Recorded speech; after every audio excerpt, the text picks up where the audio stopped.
waa aragteena oo maleynaa muuqaalka gabadha waxa saas u gala waa ninkeeda kulay aniga ma ku fogaanayo.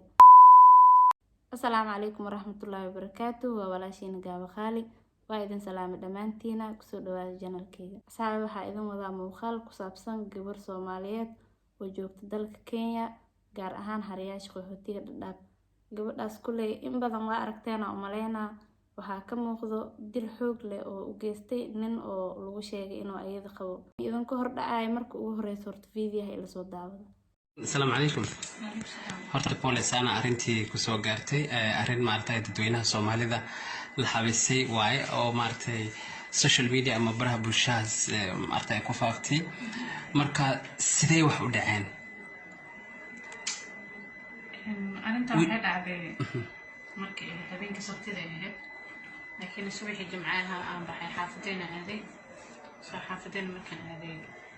isaga markuu maqnaa safar yar jiray xaafadeena joogo iimaaday maqribada markay ahayd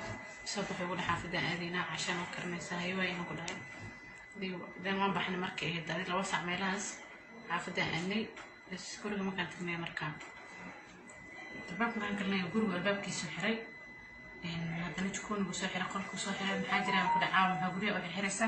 markaas uu ku dhahay maxaa ka galaday guushii soo dhig banaanka tifad soo dhigay haddana joodariga soo bixiyay qolkan ka soo baxay haddana soo qufulay joodariga aniga iskaga fadhiista markaan fadhiista joodariga soo koristaagan saana u fiiriyo marka rabaxo uu bilaabay indhaha markii inuu waadana wax arka waan dhacay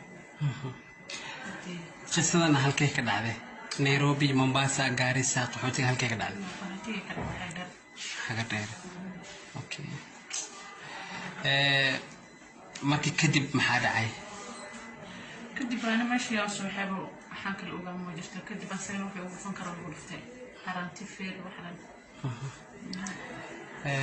linka waa sama muddo goormeed maartay markaas qabteen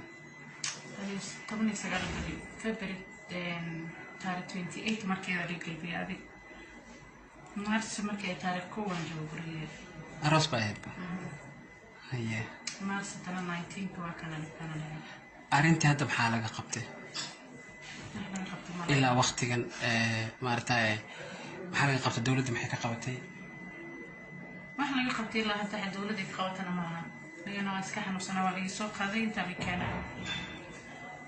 halkeed ku ogtay asaga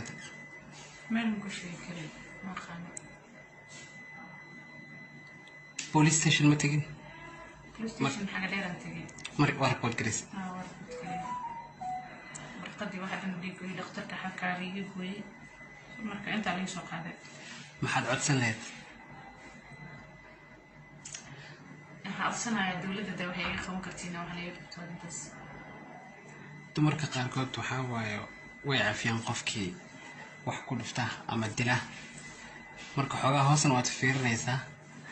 maxaad is leedahay haddii maartay gacan lagu dhigo miyaad cafinaysaa miyaad leedahay sharciga hamar ilaa sharciga meel ma iskaga saarana okay hadda intee ku daran xanuunka indhaha ay daran wax ma ka arkay wax yar indhaha wax yar ka arkay intee ku macnaha indhaha iyo meel kale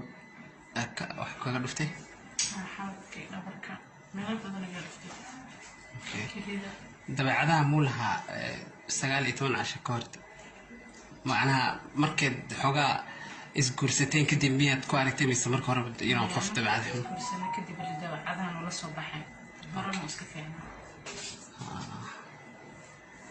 maxay ku dhayn dhakhtarinta meel ma ku jaban indhaha ilaa iyo yani ma waxa jug ugu maqan laakiin ma leh ma joono okay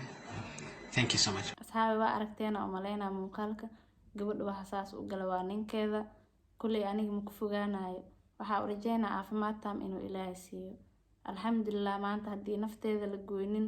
il laga bujinin gacan laga jibinin feer laga jibinin intaas mahad qoysaska Soomaalida in badan ma dhihi karo laakiin hadda waxa ku soo badatay naag ninkeeda dilayso nin naagtiisa dilaayo waxaasna wax oo laga fiican yahay waaye dhulkan Ilaahay waxa uu weeneeyay labada qof isfahmayso inay ka kala noolaadaan aniga fikrad ahaanteyda waxa ka dhiibanaa dilku wax fiican ma aha waxa idin kula talin lahaa haddii hanaaqa kaa tambadiyo isdeji, halkaaga yuu noqonin inaa gacan qaad samaysid, naf inaa goysid. gabadhaasna waxaa leeyahay caafimaad taam Ilaaha ku siiyo. Wassalaamu calaykum waraxmatullaahi wabarakaatuh.